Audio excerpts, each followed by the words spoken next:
Este episodio es presentado y patrocinado por el Centro de Rehabilitación Integral Movida. Y aquí tengo a una tremenda colega, exquisita ella, Claudia Arellano, para hablar de el sexo y el cortisol, una pareja tóxica. Así que vamos a preguntarle a Claudia que nos hable un poquito de ella. Cuéntanos tu historia. Hola, muchas gracias por la invitación. Sí, mi nombre es Claudia Arellano, soy kinesióloga de piso pélvico. Hace varios años que me dedico a esta área y me he ido especializando cada vez más en todo lo que es sexualidad. Tengo un máster en sexualidad, además hago clases en algunos postítulos y bueno, estoy en Viña del Mar en un centro médico que se llama Pelvisalud, que es un centro médico que tiene un enfoque feminista. Trabajamos con la diversidad de sexos genéricas y bueno, este es nuestro tema, entonces estoy súper contenta y agradecida de estar acá. ¿Ya entendiste por qué te invité? Sí, definitivamente. Ya, entonces, el tema de hoy va a ser hablar de lo que es el sexo, la diferencia de la sexualidad y del sexo entre hombres y mujeres, y vamos a hablar de disfunciones. ¿Cómo partiste tú y qué te llevó a ti a trabajar en esta área? O sea, lo que pasa es que es un área que es muy brecha. O sea, sabemos que todo el mundo lo tiene y sabemos que nadie consulta, ¿cierto? O sea, sabemos que las disfunciones sexuales van a generar un distrés en la persona, esta relación tóxica, ¿cierto? Que en algún momento va a generar esta alza de cortisol y que de repente empieza a pasar que no lo podemos controlar.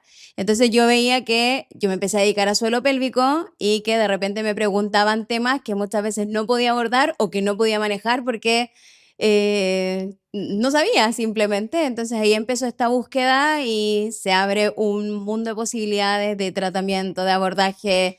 Pero ¿se te hace fácil o difícil? Porque mira, te cuento una historia. Yo trabajo en osteopatía y me llegan pacientes con disfunciones sexuales, pero no llegan directamente a preguntar por la disfunción, Claro. sino que llegan con otras patologías y a medida que voy haciendo la entrevista van apareciendo síntomas, hasta que de repente, ¡pum! Tengo una historia muy buena. Tengo una paciente que atendí hace muchos años, exquisita ella, un amor, y agradezco la confianza que tuvo en mí para preguntarme si yo podía ayudar a su marido porque estaba teniendo problemas. Y yo le dije, ¿problemas de qué tipo? Y ella, así como un poquito tímida, me dijo, de ese tipo. Ya, cuéntame, ¿fue el doctor? Sí. ¿Se hizo exámenes? Sí. ¿Le encontraron algo? Nada. Y está con problemas. Y él estaba muy afectado emocionalmente y psicológicamente porque no podía rendir. Y ahí me di cuenta que, y en general conversándolo con pacientes y con amigos, que las disfunciones sexuales, el hombre se siente muy exigido. Y eso hoy en día se está transformando en un problema para ellos, porque se sienten exigidos y tienen que, están todo el rato con la atención de si van a responder o no van a responder. Entonces yo le dije, tráelo y evaluémoslo. Y efectivamente estaba atravesando un problema laboral importante, estaban despidiendo gente en su empresa y resulta que eso lo tenía muy estresado porque no sabía si iba a poder trabajar o lo iban a despedir. Po. Entonces eso lo tenía estresado. Y la función sexual depende mucho de la coordinación de la parte del sistema nervioso que tiene que ver con la relajación y con el estrés. Estos dos tienen que estar en equilibrio para que una erección, por ejemplo, o una eyaculación se produzcan de forma normal. Entonces, en este caso, yo a este paciente, ¿qué le trabajé? Descongestioné un poquito próstata, liberé la inervación de la zona lumbar, liberé la inervación de cuello y mucho cráneo para bajar y regular el estrés. ¿Y qué pasó? Que se fue, lo cité 15 días después y no volvió. Po. Y yo quedé ahí con la duda. Y al tiempo después volvió mi paciente y yo estaba ahí metida. Claro, ¿qué habrá pasado? ¿Qué habrá pasado? ¿Qué habrá pasado? A lo mejor no le gusté, no le hizo resultado, no tengo idea. Y de repente apareció la paciente, le dije, ya, ¿cómo te fue? Y con la sonrisa me dijo, ni un problema, una sesión insuficiente. ¿Cómo trabajas tú eso con los hombres? Pero pregunta, ¿los hombres consultan directamente contigo cuando tienen algún problema sexual? ¿O tú lo vas viendo que esto es como la consecuencia de algún otro problema por el que consultan? Claro, o sea, que va a depender, porque hay algunas causas que son como asociados a una disfunción que ya está establecida. O sea, no sé, un hombre que se operó de próstata. ¿Ya? ¿Qué pasa con un hombre que se opera de próstata? Claro, como la próstata está abajo de la vejiga y está relacionado con algunos nervios, que ocurre que muchas veces se sacrifica en pos de la sobrevida, ¿cierto? Esta función eréctil. Y muchas veces no se le dice. O sea, yo he tenido pacientes que me dicen, digo, yo hubiese preferido morirme si sabía que esto me iba a pasar. Oye, eso es súper importante porque yo he leído en la estadística que las principales consecuencias postquirúrgicas de un cáncer de próstata son incontinencia urinaria y disfunción eréctil. Claro. Y estas cosas, estas dos causas, producen más depresión que el cáncer en sí. O sea, sí, es justamente lo que te dicen los pacientes. O sea, y de hecho la semana pasada recibí un paciente que yo atendía a su señora y ¿Ya? la señora me decía, es súper difícil conversar con mi marido porque no me hace caso, que tiene que venir aquí. Y yo dije, bueno, en su momento ya hay una persona, no la puedes presionar, ¿cierto? Un año después llega, pero con la disfunción súper instaurada. O sea, Un año también un después. año después con una disfunción eréctil. Entonces, obviamente, abordar a una persona que recién le está pasando es mucho más fácil que cuando ya tienes un problema que ya se ha establecido, pues.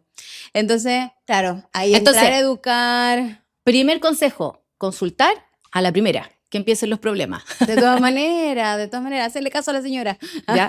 Claro, entonces, claro, tenemos un problema que es un alto desafío, o sea, porque el hecho de trabajar con alguien después de un año, pero bueno, en relación a eso, vamos a tener algunas disfunciones que están como que ya están instauradas por algo de base, ya es un poquito más difícil, pero nosotras en consulta lo que hacemos es trabajar de una manera mucho más integrativa, ¿cierto? Entonces, trabajamos con la psicóloga, trabajamos el suelo pélvico desde la rehabilitación, con la uróloga, la Entonces, osteopatía también el es parte. trabajo es Es multidisciplinario. interdisciplinario, claro, claro. ¿Por qué? Porque muchas veces, o sea, y este también es un dato súper importante que yo creo que tiene que salir de aquí, que la disfunción eréctil es un marcador de riesgo cardiovascular temprano. Sí, las primeras venitas, arterias que se van a tapar van a ser las más pequeñas, que Ya, muchas veces son las del pene. ya. Entonces, por eso, en relación a eso, yo no puedo abordar a un paciente con una disfunción eréctil desde la rehabilitación nomás, sino que tengo que ver que se haya hecho un screening, porque también el hombre es bien dejadito de lado como para consultar, se Ya. ¿Y qué demora. exámenes debería hacerse un paciente antes de ir a consultarte, por ejemplo? O sea que yo lo mandaría primero al médico. Ya, al médico. Claro. ¿Y el médico qué debería pedirle? Un hemograma, exámenes de sangre, Exámenes de sangre, colesterol. colesterol, O sea, triglicéridos y triglicéridos, también todo otro factor importante, el cigarro. ¿Te llegan muchos fumadores con disfunciones o no? ¿Sabes qué? No tanto. No tanto. No, no tanto. Más colesterol y Más triglicéridos. colesterol, claro, obesidad, Ya, eso no quiere triglicéridos. decir que no tienen que dejar de fumar. Claro, Igual es malo. o sea, es malo, es malo. No, yo estoy hablando de mi casuística, que es un acotado que está en Viña y no son la estadística a nivel mundial. Pero eso, o sea. Y bueno, y después tenemos el otro grupo como bien importante de que tienen algún grado de alteraciones musculares. Ya. O sea, bailarines, deportistas, bueno, esto también hombres, mujeres, ¿cierto? Oye, Que levantan mucho peso. ¿quién lo diría? Uno pensaría que el deportista, por ser deportista, iba a tener una mejor función sexual. Pero genera mucha tensión en la musculatura y de repente se suplementan con testosterona y hay algunas alteraciones como a nivel más de la musculatura. Ya. ¿Por qué? Porque un músculo que está tenso no es un músculo funcional. En todo el cuerpo, no solamente en el piso pélvico, Claro. pero más importante en el piso pélvico. Del tema de hoy sí, pero claro, o sea, estamos hablando de una musculatura que muchas veces se tensa. ¿Ya? Pierdo el control de esa musculatura porque además no la tengo muy concientizada. Entonces, en relación a eso mismo, primero tengo que partir trabajando la conciencia corporal, sentir esta musculatura, o sea. ¿Y los hombres las, tienen poca conciencia de este piso pélvico? Todas las personas tienen poca conciencia. Yo pensé que eran más las mujeres.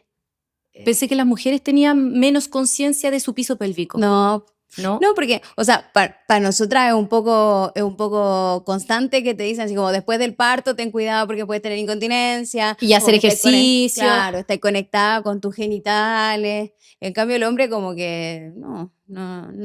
Además que es un poquito más descoordinado en consulta, por lo menos desde lo que a mí me toca, un poquito más descoordinado, ¿cierto?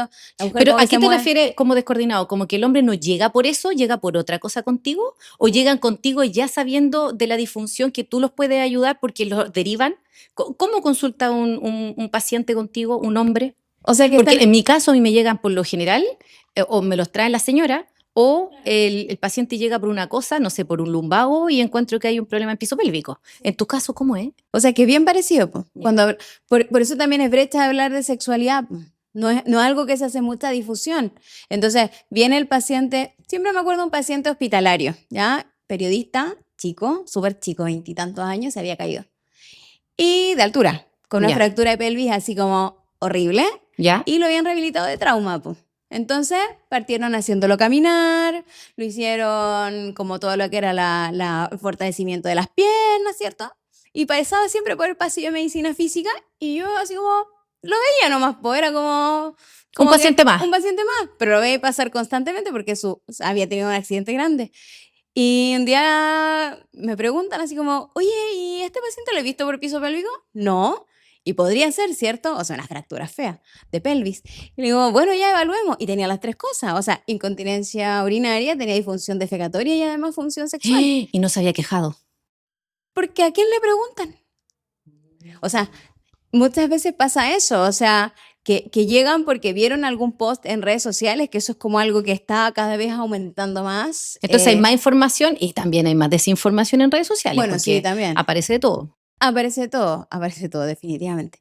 Pero claro, también como que de repente me llegan muchos de autoconsulta. Es como a mí me dijeron que esto me podría ayudar. Ya, entonces está surgiendo cada vez más Cada la vez más. necesidad o la valentía de ir a consultar específicamente por eso. Claro. Ya. Por ejemplo, nosotras estamos en el centro médico haciendo ondas de choque. Haciendo ondas de choque. Ondas ¿Dónde? de choque. ¿En el hombre, en la mujer, dónde? ¿En No, piso no, pélvico? En general en piso pélvico. Pero Ya. la onda de choque cada vez está aumentando como la evidencia que hay de que ayuda para la función sexual, para la disfunción eréctil. ¿Por Oye, qué? qué interesante, me pillaste, no tenía idea. Es que es están- maravilloso. O sea, yo sé que se usa corriente, que se usan feedback, miofeedback, pero no tenía idea que estaban usando ondas de choque. Claro. Maravilloso. Porque la onda de choque genera angiogénesis, ¿cierto? Sí. O sea, creación de nuevos vasos sanguíneos. Y también ayuda al fortalecimiento del colágeno. Claro, claro. Y también, por ejemplo, estas placas, estos penes que se quiebran por la enfermedad de Peyroné, también se puede ayudar a esa placa que se establece. Ya, y te Entonces, quiero hacer... estamos media dispersas, pero... Entonces, en relación a eso, en algún momento hicimos una campaña ¿Ya? y nos enfocamos mucho en la función sexual. ¿Ya? No llegó nadie. ¿Por qué? Porque es un centro médico donde atendemos mujeres, donde muchas veces piensan que se van a sentar en una sala de espera llena de mujeres, que no es así, ¿cierto? Pero no consultan. Entonces, Ya me imagino que el hombre se está pasando el rollo, que va a llegar a la sala de espera, va a estar lleno de minas y van a decir, no se le para. el que no se lo para, ese es. El hombre que está aquí es el que no se le para. La secretaria mirándolo con cara Ah. de no se le para. Tú llegaste por la evaluación de ondas de choque, amigo. Pero no vemos otras disfunciones, vemos mucha patología dolorosa también, que también la onda de choque ayuda, entre paréntesis. Pero claro, no llegaban. Y el que se dio cuenta fue el chico que nos ve el marketing digital. Me dijo así como, Clau, la verdad es que como que si yo viera este anuncio, no llegaría porque ustedes me darían miedo. Y él es súper joven, o sea, de bordear por los 30. Entonces, claro, también ahí hay una brecha importante como en el sentido de decir cuánto me voy a demorar en consultar, porque sé que esto me está molestando, me está generando un problema que trasciende ya después a la pareja, a la familia, al estado de ánimo, todo, ¿cierto? Pero no consultan porque les da un montón de vergüenza. vergüenza. Ya saben, amigos, tienen que consultar apenas comiencen los síntomas porque es más fácil de tratar, por tratarlo. supuesto. Oye, y cuéntame, ¿qué, los rangos etarios, los rangos de edad? ¿En qué edad ya estaríamos hablando de que podrían comenzar los problemas?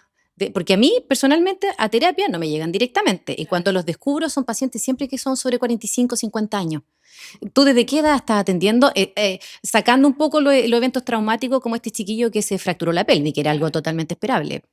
No, estoy viendo pacientes jóvenes, 35, de los 35. Jóvenes, y con disfunciones sexuales a los 35. Claro. Oye, ¿y el uso del Viagra? Es que eso es lo otro, po.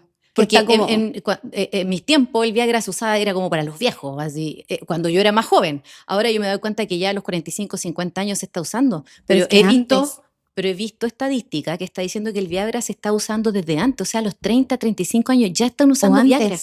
Y antes. Antes. ¿Pero Es como lo hacen por disfunción o lo hacen para potenciar su función? por un tema de rendimiento. Entonces ahí de nuevo volvemos a la crítica social. Ya. ¿Qué tanto, por qué se lucra tanto con la inseguridad de la gente? Es como que, ¿qué onda? O sea, para rendir mejor en una salida como que se toman la pastillita azul.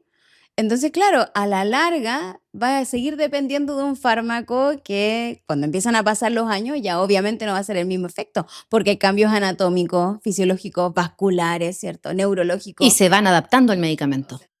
Y eso refuerza lo que te decía al principio, el tabú, que no es tan tabú. O sea, es un tabú porque no se habla, pero el hombre en general se siente muy presionado a rendir. Claro. Y las mujeres cada vez estamos más exigentes. Yo recuerdo porque yo también estudié piso pélvico, fue la primera especialidad que hice después de estudiar kine. Me acuerdo que llegó una paciente que tenía aproximadamente 60 años. Vida sexual activa. y se enojaba con el marido, porque ella quería por lo menos mínimo 3 veces a la semana y el marido si no le rendía ya se enojaba. Entonces ahí me quedó, y yo en ese tiempo tenía 25 años. Entonces era como, wow, y yo pensé que la vida sexual era hasta los 40, 45, 60 años y la mujer on fire. Y obviamente su marido usaba Viagra y todo eso. Y me tocó conocer otro caso de otra paciente que tenía su pareja, ella tenía como unos 55, 58, la pareja sobre 60, y ella no sabía que él usaba Viagra. Y la señora cuando le encontró las pastillas, se le cayó la cara y casi terminó con él. Ofendía. Sí, mira, no recuerdo si no terminó con su pareja, pero a punto de patearlo porque él estaba usando Viagra. Entonces, cuando me contó, yo la miré y le dije, oye, pero eso es normal.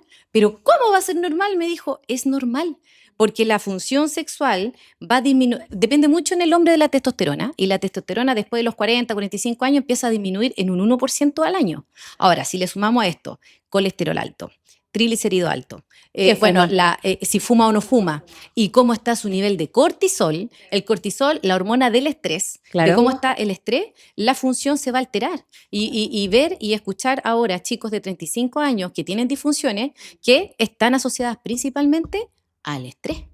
¿Por qué? Porque hoy en día el ritmo de vida que llevamos no da para... a ver, la gente tiene que entender y saber que el sistema nervioso, esto lo hablamos en el primer capítulo, pero lo voy a hacer un pequeño recordatorio, que el sistema nervioso está dividido en dos partes, el sistema nervioso relacionado al estrés, que son dos partes, un sistema que se llama sistema simpático, que tiene que ver con activarnos para el estrés, y un sistema que nos desactiva del estrés, que se llama el sistema parasimpático.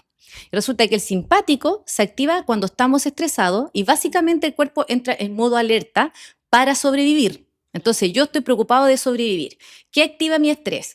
Discutir con mi señora, tener problemas con mi hijo, el exceso de trabajo, correr al trabajo todos los días, manejar 1 hora, devolverse otra hora, y el taco, y problemas con el jefe, y que me enojé con... Y todo esto va sumando. Cosas que no pasan en la actualidad. No, nada de de eso pasa. y pasan de a una. Claro, claro, aparte de a una.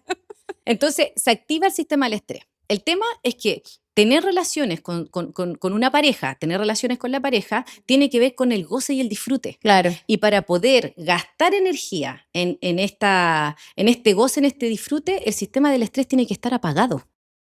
Entonces, si el sistema de estrés está muy prendido, el sistema del estrés, que entre ellos el cortisol es la hormona que inhibe las hormonas sexuales, va a producir problemas, ya sean hormonales, mecánicos, etc. Entonces vamos a encontrar problemas como ¿cuáles?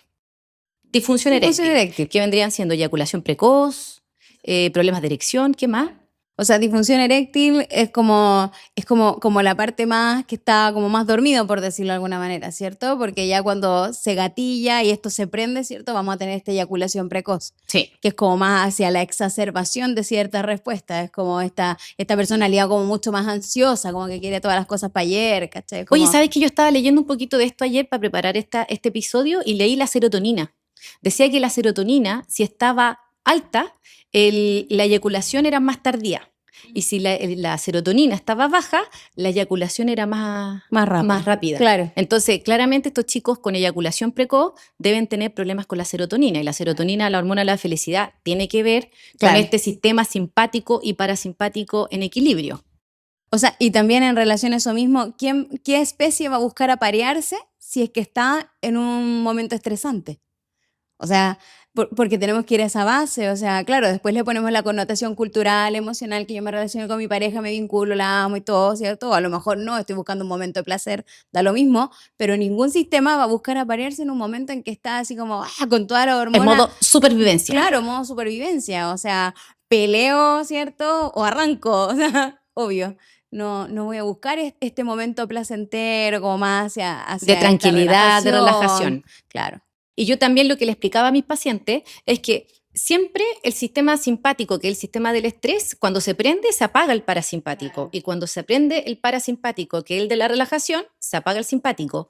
Pero durante el acto sexual hay un momento que ambos están activos.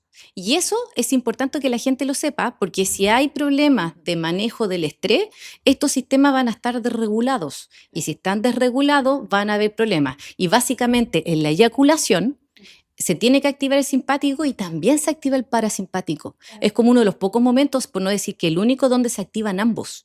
Entonces, cuando hay una desregulación, cuando hay una mala gestión del estrés o de frente a mucho estrés, como en este caso de este paciente que tenía miedo de perder su trabajo, obviamente se va a ver afectado la función sexual, pero desde el estrés.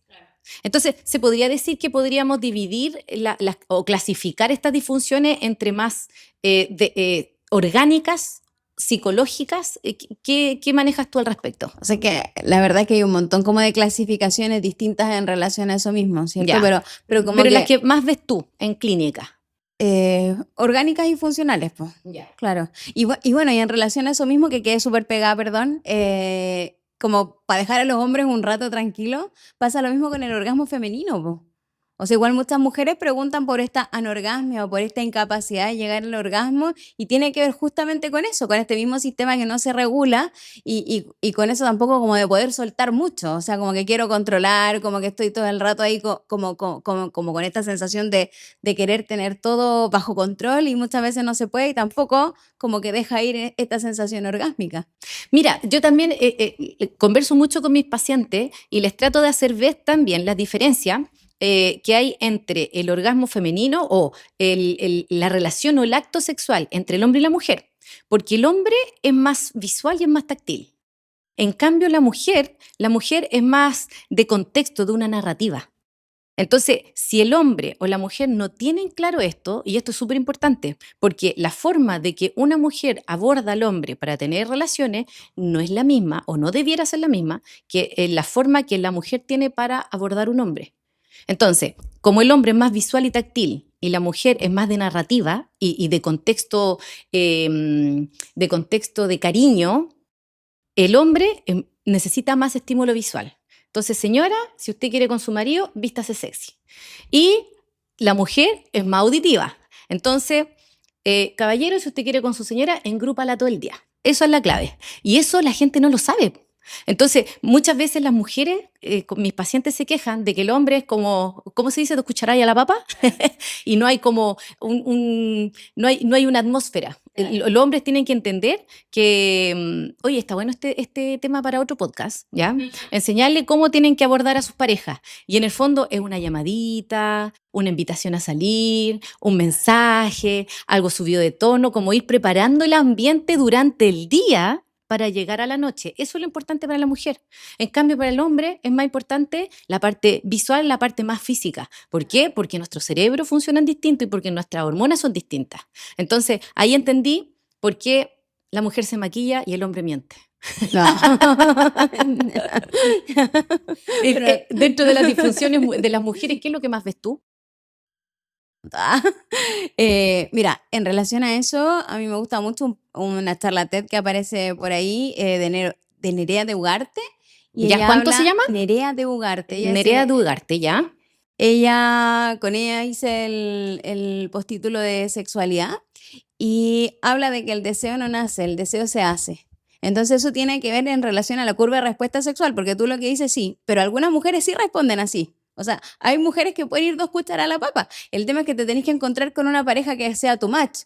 Ese es un punto importante. En relación a eso mismo, tenéis que tratar de entender que no todos vamos a tener el mismo ritmo, que no todos vamos a tener las mismas compuertas de entrada a la curva de respuesta sexual, porque la curva de respuesta sexual, la básica, que inicia Master y Johnson, es deseos, no, Ya. excitación, meseta, orgasmo, resolución. Ya. Pero una mujer, obvio, Kaplan, en el 79, dice, no, pues yo no voy a entrar en una curva de respuesta sexual si es que yo primero no deseo.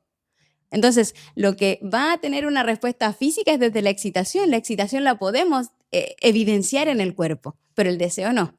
Entonces, muchas veces hay gente que ama pero no desea. Entonces, ahí es otra vuelta, ¿cierto? Pero Rosemary Bason dice, no, el modelo de respuesta sexual femenino es preferentemente circular. Y ese modelo de respuesta circular, sí, va a tener una respuesta orgánica, ¿cierto? Pero va a entrar en distintos puntos, como desde la motivación, o sea, hay como distintos momentos en que se puede entrar en una respuesta sexual. Y eso es como mucho más femenino. Pero hay algunas mujeres que sí responden, entre un 8 y un 10% que sí responden como el modelo lineal Sí. de Master y Johnson que complementa a Kaplan. Pero por eso igual es como bien interesante ver cómo las distintas parejas también de repente tienen en terapia, ¿cierto? Como que aprender a conversar en el mismo idioma, llegar a acuerdos. Es que eso es muy importante. Todo lo que estás diciendo tú depende mucho de cuánto conozco a mi pareja. Primero, ¿cuánto conozco a mi pareja? Si me he dado el espacio y el tiempo de conocer sexualmente a mi pareja y ir conociendo qué le gusta al otro, qué me gusta a mí, y yo tengo que saber qué me gusta a mí para que el otro también lo pueda descubrir, o de repente decírselo nomás porque los hombres son más lentos en entender algunos detalles. Claro. Pero el conocimiento de la pareja te va a dar esa información al final de cómo tú tienes que abordar a tu pareja, ya sea hombre-mujer, mujer-hombre. Es un punto. Y o lo otro, mujeres y entre hombres. o igual mujeres tenemos entre hombres. Todo lo que es la Hoy en diversidad día- sexogenérica, que es impresionante. Y o tampoco sea, se habla de eso. no, nada. Tendemos todavía a hablar del hetero. Claro, o sea, como súper heteronormado, como muy Exactamente. coitocentrista. Bueno, en relación a eso mismo, también una vez me pasó un paciente con un paciente que venía operado de una cirugía de próstata, entonces no tenía función eréctil. Le decía, ya, pero usted puede hacer otras cosas. Y me miraba así como con una cara ¿de qué me está hablando esta mujer? ¿Cierto? Y le digo, sí, pues usted tiene otras herramientas corporales, como poder entrar en un juego sexual. Dije, ya, tráigame a su señora. Y la señora como que después quedó como medio acorralado, ¿cierto? Porque entre las dos le decíamos, y ella me decía, si yo le digo que yo no necesito que haya una penetración, sino como que yo quiero que uses su mano, ¿cierto? Como que exploremos otras cosas. Y él así como súper seteado, como señor antiguo, ¿cierto? Como Estamos hablando, de gente, explorar un estamos poco hablando de más. gente más grande. Gente más grande, gente más grande. Sí, porque la gente más joven no creo que tenga esa... Saben que tienen mano, boca, lengua, tienen de todo. Pero con una disfunción sexual o con una alteración en la penetración o en la erección, ¿cierto? Como que igual es como que se acabó la vida sexual, po, para el hombre en general. Entonces, ese otro tabú, entonces, se podría decir, que el hombre asocia el sexo a penetración. A penetración. Olvida que hay tacto, que hay emociones, que hay caricia, que hay un montón de otras cosas. Que está esto de conquistar, ¿cierto? Esta conquista constante, de que claro, el deseo es un punto súper importante a considerar y ese deseo se empieza a fomentar en el día. Entonces, lo que te decía yo, lo que de tú llamar, que un mensajito, que salgamos a comer, que te ves lindo, que te ves linda. O sea, esto de que, tan real de que el orgasmo, ¿cierto? Empieza cuando termina el último. Eso Absolutamente. es heavy, porque sí. O sea, si estáis todo el día como peleando, si estáis todo el día como con temas de casa, laborales, no vaya a pretender que vaya a encontrar una respuesta sexual como de la nada. Po. Y lo otro, entramos... también entender muchas veces que el sexo es el reflejo de la relación. O sea, si yo estoy con mi pareja, hombre, mujer, lo que sea, estoy con mi pareja todo el tiempo peleando, discutiendo, que me enojo por esto, me enojo por otro, claramente la función sexual se va a ir por la ventana. Ahora, algo importante que me tocó ahora verlo con una paciente, el líbido, fíjate. La líbido relacionada a la frecuencia. Me tocó ver una paciente que, tenía como unos 55 años, su pareja como 60. Ya me contaba que le encanta a él, me encanta estar con él, salir a comer, ver tela, apapacharnos y todo, pero ¿sabes qué? No tengo ganas de tener sexo, me decía. Y le decía, ya, ¿y cuánto? Y yo le dije, ¿cuánto estás con él? Mira, el viajar, tú vuelves, estamos como una vez a la semana, me dijo. 2 veces a la semana, ¿ya? ¿Y cuánto te gustaría a ti? No, una vez al mes, me dijo. ¿En serio? Sí, a mí me gusta todo, pero así como tener relaciones no me llama la atención. Ya, ¿y cuánto quiere él? Y me quedé mirando. Le dije, ¿qué te pasó? Es que no sé. ¿Cómo? ¿Tú no sabes cuánto sería la frecuencia ideal para él? No. ¿Y por qué no lo han hablado? No, ¿cómo le voy a preguntar? ¡Qué vergüenza! Esas cosas no se hablan. Y yo, no, error, tienes que preguntarle. Tienes que hablarlo. Porque, por ejemplo, tú te esfuerzas en estar 2 veces a la semana y él se esfuerza porque porque él cree que Claro. tú quieres 2 veces a la semana y a lo mejor él también quiere una vez al mes, po. Entonces, si tú quieres una vez al mes y él quiere una vez al mes, está súper bien. pero tienen que conversarlo. O sea, Y llegar a ella ese me acuerdo. miraba y me decía, como que nunca se le había pasado por la mente conversar algo así con una pareja. Ahora, tiene que ver también por la edad. Hay, mientras más grande, más tabú. Pero, y por otro lado, yo conversaba con amigas de la vida, amigas del colegio, y hice una encuesta y pregunté, así como cuál era la frecuencia ideal. Y hay pacientes y amigas que me decían una vez a la semana, 2 veces a la semana, otros todos los días. Y yo les preguntaba, ¿y sus parejas? Y algunos me decían, no, con mi pareja lo hemos conversado y está bien. Y las otras no tenían ni idea. Entonces, otro tabú, no hablar de cuánto es la frecuencia sexual ideal para la pareja. Entonces, si es una y una, eso está ideal para la pareja. Pero ¿cuál es el problema? Que si yo quiero todos los días y mi pareja quiere una vez al mes. Ahí empieza el conflicto. Porque en el fondo, él se va a sentir a lo mejor, el que quiere menos se va a sentir como insuficiente y el que quiere más se va a sentir frustrado porque no complacen su requerimiento. Entonces, se tiene que conversar y me sorprende la cantidad de gente que no lo habla.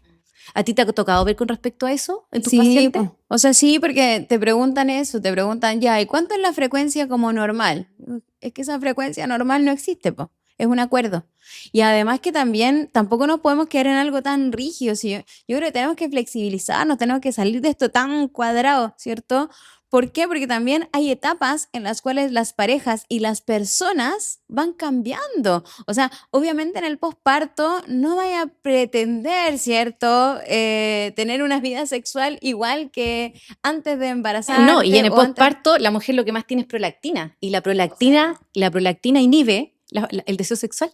O sea, te seca, o sea, como No, no quiero, guagua, estoy modo guagua, no quiero, no modo quiero. guagua. Sí, po.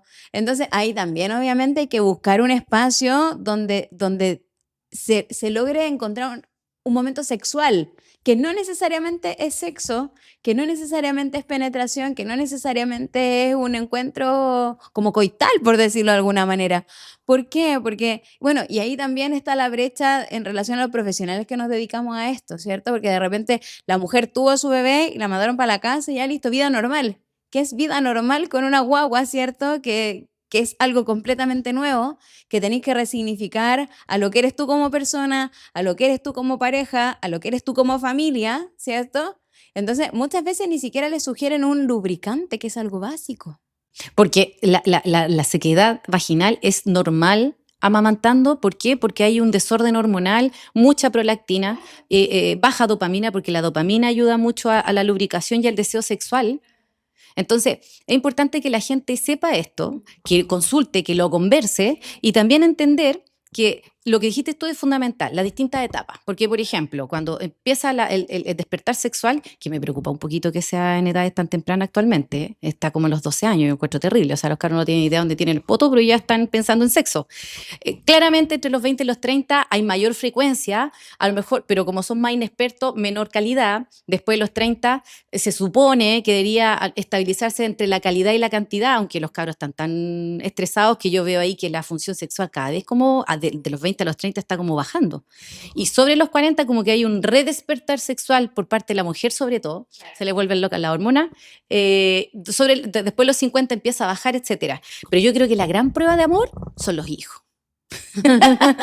Definitivamente. Que si tiene un cabro chico, 2 cabros chicos que lloran, que el colegio, que las tareas, ¿quién llega con ganas en la noche? O sea, el cortisol está... También la frecuencia va a ir mudando dependiendo de en qué etapa se encuentran de la vida. O sea, y también me pasa, bueno, eso también está estudiado. Por ejemplo, una persona que se hace una cirugía genital por incontinencia, por prolapso, ¿cierto? Y que busca que al cambiar la parte como más estética genital va a mejorar su función sexual, eso no es así. O sea, si la persona tiene una mala vida sexual previa, después de la cirugía lo más probable es que lo perpetúe. ¿Por qué? Porque finalmente el principal órgano sexual es el cerebro, po. Oye, qué importante lo que dijiste, entender eso, que el principal órgano sexual es el Es el cerebro. cerebro. Es el cerebro. Todo parte aquí. Todo parte en el cerebro. Todo parte en el cerebro. Entonces, si es que yo tengo una aprensión a que me toques antes, va a ser durante y después. O sea, obvio, porque probablemente ni siquiera tiene que ver con el genital. Yo tengo pacientes que tienen unos bultos, unos prolapsos, que es como una hernia, pero a nivel genital, ¿cierto? En mujeres. En mujeres, sí. Que tienen una vida sexual espectacular. O sea, hay pacientes a las que les he dicho, por favor no se opere. ¿Por qué? Porque va a estar, obviamente, cuando sabemos que es algo que se puede como postergar o con quine puede mejorar, ¿cierto? Le digo, por favor no se opere, y lo hemos conversado con la uroginecóloga. Le digo así como, mira, a la doctora, ¿sabéis qué? Tiene una súper vida sexual, está recién partiendo con esta pareja, como que no se han afirmado todavía, entonces la voy a operar y la voy a dejar 1 mes, 2 meses sin tener relaciones, probablemente quede con algún tipo de dolor. Entonces, si es que hoy lo está pasando chancho, ¿por qué no nos esperamos un ratito y a lo mejor ni siquiera necesita la cirugía? Me encanta eso, porque esa visión integral de mirar al paciente, su contexto, hoy en día se da poco, fíjate. Hoy en día los médicos, tiene que operarse, no importa, es que tengo este problema, no, se tiene que operar. Y No, no po. evalúan el contexto de Es la que paciente. eso. Me iba a echar su vida sexual, po. Absolutamente. Si no se la defendía, o sea, porque lo está pasando regio, y claro, porque a lo mejor yo como profesional digo, oh, chuta, tiene eso, a lo mejor yo lo problematizo, pero no es un problema para mi paciente. Absolutamente. Y yo creo que, bueno, eso se da en hartas áreas de la medicina, de la kinesiología. O sea, yo muchas veces no trato lo que no es un problema para la paciente, po. Absolutamente. Pero esa es la visión integral, esa es la visión integrativa de un paciente. Lo que dices tú, de que un paciente si tiene un problema se trabaja de un punto de vista del psicólogo, del médico, del urólogo, de la kinesiología, desde la terapia a lo mejor de pareja, porque Osteopatía también, po. desde la osteopatía, porque Claro. muchas veces el problema no es genital o no es la persona, es la pareja. Claro. Por ejemplo, me tocó ver una paciente que ella me decía, una paciente joven, estupenda, unos 40 y algo, alrededor de los 50 años, estupenda. Y empezamos a hablar y de repente le pregunté, no sé cómo llegamos a este tema. Ella venía por un lumbago. Y le pregunté, oye, pero tú con tu marido y tu frecuencia sexual, y ella me decía que no, que nunca quería. Y de repente vamos conversando, y me cuenta que había sido abusada de niña. Entonces me contó que ella no tenía ganas y cuando estaba con su marido, como que le daba asco. Entonces, obvio que le iba a dar asco, Sí. porque tenía en su inconsciente, relacionaba estar con su marido con este abuso que había tenido de niña. Claro. Entonces tuvimos que trabajar un poco con una técnica que uso con el movimiento de los ojos. Trabajamos la imagen traumática para tratar de bajarle la intensidad para que no sintiera este rechazo o este asco al momento de estar con su pareja, su marido de toda la vida. Entonces, muchas veces, a lo mejor el marido cree que el problema, y el problema no necesariamente es el paciente, sino que la pareja. Pero ya cuando es de la pareja, el problema es de los dos.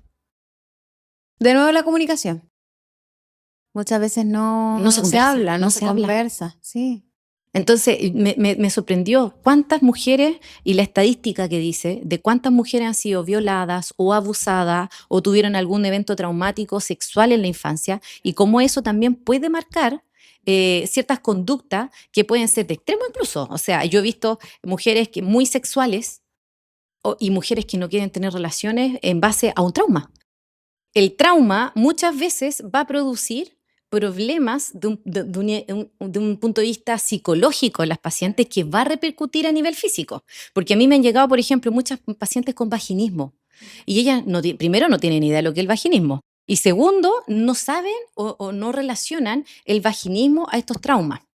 Entonces, ¿podrías explicarnos tú en qué consiste el vaginismo y cómo lo tratas?